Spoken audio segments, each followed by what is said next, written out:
Bună, dragilor, și bine ați venit la o nouă citire. De această dată te invit la o citire generală în care vreau să văd încotro se îndreaptă relația ta sau situația ta amoroasă. Wow! Aici e clar, uite, se ia o decizie în legătură cu o relație de triunghi amoros. Da? Se ia o decizie. De asemenea, dacă ești o persoană singură, vezi că trebuie să iei odată acea decizie legată de un cerc de prieteni din care tu faci parte. Eu aici văd persoane care nu sunt benefice, care nu sunt alături. Poate e cazul să impui niște limite în relațiile tale dacă ești o persoană singură. În egală măsură, dacă ești într-o relație, vezi că deja decizia asta e luată, ori de către tine, ori de către persoana de lângă tine. Deci această decizie deja e luată.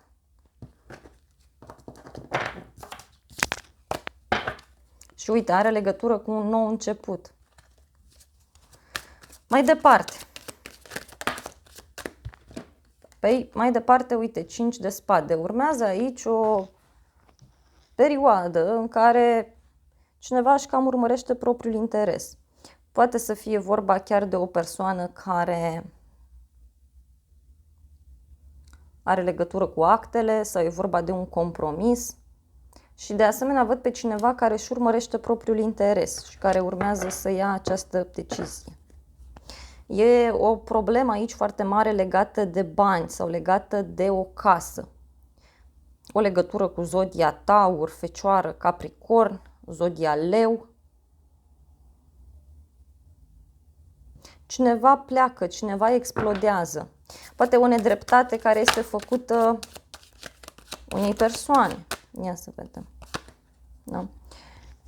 Văd aici că urmează o perioadă de spionaj între voi, în care și tu o să vrei să știi totul despre acea persoană și acea persoană despre tine. Dar uite, discutăm despre o transformare foarte mare care apare. O legătură cu zodia Scorpion.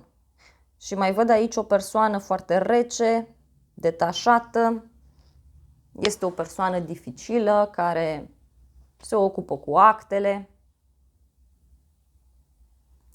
Atenție la o persoană mai șireată. Da? Aici. Ia să vedem mai departe. Bună, legătură cu o fecioară. Aici e clar că relația se maturizează, însă dacă lucrurile nu funcționează între voi, să știți că aici poate să fie chiar și o despărțire. Da? Poate chiar o mutare împreună pentru alții. Dar văd clar, uite, un divorț, o despărțire, o rupere de logodnă, de ceva anume. Cineva are niște probleme foarte mari. Ori cu ideea aceasta de relație serioasă, în general vorbind, ori chiar e vorba de o căsnicie care, uite, se rupe. Și văd o persoană supărată din acest motiv. Hai să vedem finalul relației și apoi o să clarificăm toate mesajele. Finalul relației. Păi aici e clar. Da? Finalul relației. Finalul relației este că cineva rămâne foarte dezamăgit în urma acestui triunghi amoros. De asemenea, atenție pe zona prietenilor.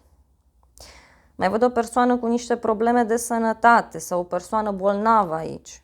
Sau o persoană care are niște probleme cu banii. Da? Este o persoană care tot a vrut aici să-și urmărească propriul interes și până la urmă să știi că o să cadă în propria capcană. Pe neașteptate ies niște secrete la suprafață. Afli niște lucruri extrem de ciudate.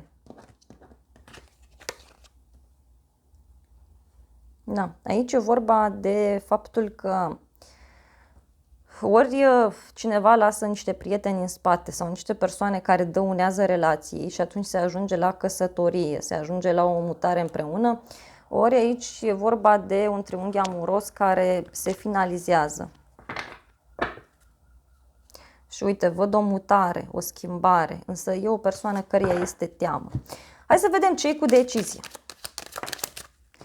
Bun, decizia, uite, decizia e luată, dar e cineva care tot stă aici, tot speră, că poate lucrurile mai învie, poate lucrurile se retrezesc la viață. Este o decizie legată de un prieten sau de o persoană care este credincioasă, este fidelă în felul ei, da. Da, uite, e ceva ce are legătură cu un drum. Mai văd aici o persoană foarte bucuroasă, dar vezi că e cineva care nu gândește lucrurile foarte bine, foarte pozitiv.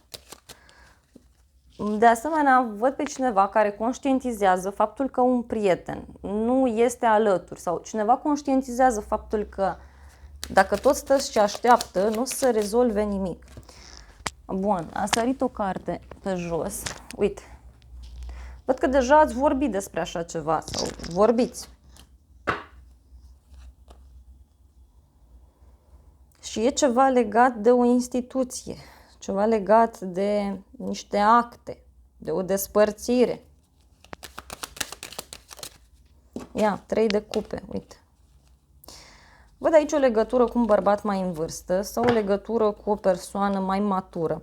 E cineva care are o situație foarte bună din punct de vedere financiar, doar că îi cam place să se distreze, îi cam place să se simtă bine. Poate să fie și o persoană care stă aici și își păzește banii, păzește ceea ce are mai de preț. Da? Atenție iarăși pe o prietenie care se poate baza doar pe bani sau doar pe interese. Da? Hai să vedem ce este cu acest compromis de aici, că sunt curioasă. Uite, e un compromis cu supărare, da? Cineva face o nedreptate.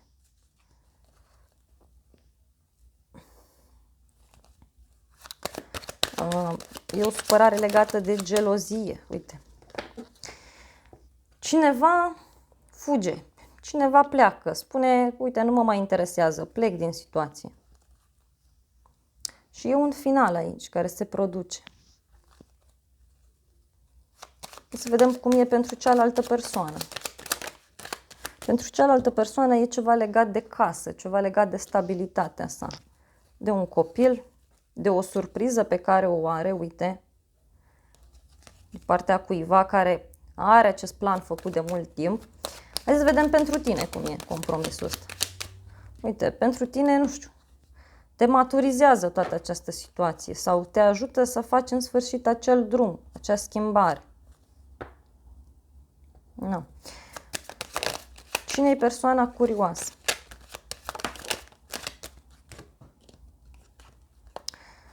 Uite, văd apoi foarte multă urmărire între voi, pe rețelele de socializare, pe internet, vă urmăriți drumurile. Mai văd pe cineva care este supărat în legătură cu străinătatea. Nu știu, îți vine cineva în vizită și nu vă mai vedeți la fel de des sau vrei să pleci undeva și îți faci niște planuri și când colo ele nu sunt chiar așa. Da. Și tu ca femeie privești acest bărbat și acest bărbat e gelos pe tine. E reciproc. Hai să vedem eremitul. Ce îți spune? Cum e pentru tine prima dată? Păi pentru tine, uite, eremitul reprezintă un nou început cu acte, un nou început serios, stabil.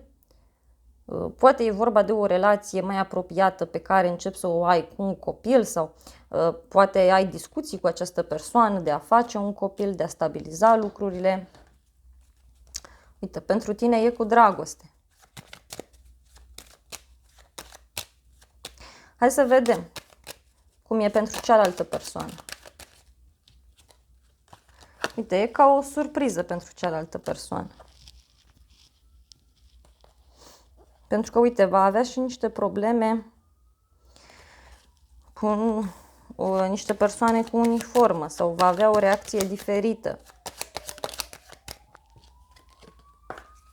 Această persoană nu se așteaptă să se căsătorească sau nu se așteaptă să aibă ceva stabil cu tine. Hai să vedem acest final de aici, să vedem cine e persoana supărată. Na, e cineva care pierde o casă sau cineva care tot stă acolo lângă relația voastră și o să vă spioneze, ca să zic așa.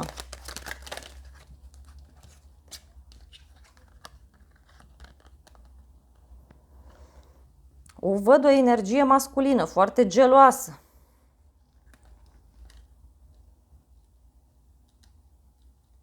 Chiar o persoană bolnavă de gelozie aici. Și hai să vedem, 3 de monede. Uite, apare un nou început, nu știu, vă deschideți ceva împreună, lucrați la ceva împreună. Apare un copil, apare ceva sfânt, uite. Și hai să vedem 10-le ăsta de monede. Da? Cum e pentru tine?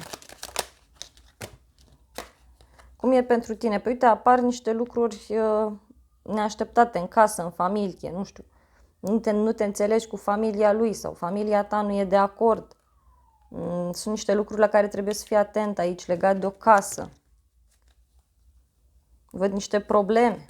Ia să vedem pentru cealaltă persoană cum e. Uite, pentru cealaltă persoană e de bine, se simte bine așa.